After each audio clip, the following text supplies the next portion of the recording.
Vice, ngayon ay narito kayo ngayon nakiisa at halos bawat pagtitipon ay kayo ay laging present, no? Apo. Ano po yung mga bagay na inyo pong natututunan sa inyo pong gatherings ngayong araw na ito? Marami po tayong natutunan tuwing dumadalo tayo ng VMLP, lalong-lalo sa pag may Leadership Academy module tayo, kung paano po natin ina-handle yung mga sitwasyon sa sesyon, kung para mas mapanatili po natin mas maayos ang ating pagpapatakbo sa ating mga sesyon tuwing Lunes. Ang sa inyo pong part sa Pitugo, ano pong mga naidala niyo mga resolusyon na dapat mapagbigyan ng pansin?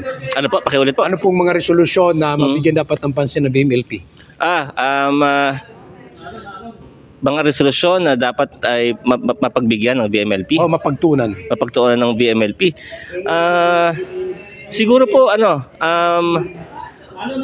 yung pong katulad na supposedly plano natin kahapon na mas makalapit po tayo dun sa ating mga senators. Yon. So yung mga farm to market roads, yung mga AX and scholarship programs, yun po yung mga pangangailangan talaga ng aming mga kabayan sa 3rd District.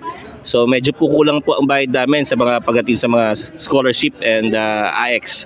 So tayo umaasa na matutulungan tayo ng VMLP na mas makalapit pa po sa ating mga senators para sa mga ganong klaseng resolusyon. Vice, ano po mga inaasahan sa inyong mga kababayan sa Pitugo sa inyo pong pamumuno? Asahan po nila na sa panunungkulan po natin tayo po ang magbibigay ng sangguniang bayan na ito po yung pinagmamalaki ko talaga sa aming bayan pag kayo pumupunta. Pinaka masipag na sangguniang bayan sa kasaysayan ng Pitugo ang aking pong nilalatag sa aking mga kababayan. Hindi na po ito panahon na tuwing sesyon nyo lang po nakikita ang miyembro ng sangguniang bayan. So ang pinagmamalaki ko po lagi, ang mga konsihal ko po, ang konsihal po ng Pitugo ay masisipag, lahat po ng resolusyon at ordinansa na kinakailangan po ng aming bayan ay pinipilit po namin pagtulungan at tapusin. Lahat po ng mga code na kailangan ng aming bayan ay talaga pong pinagtutuunan namin ng pansin.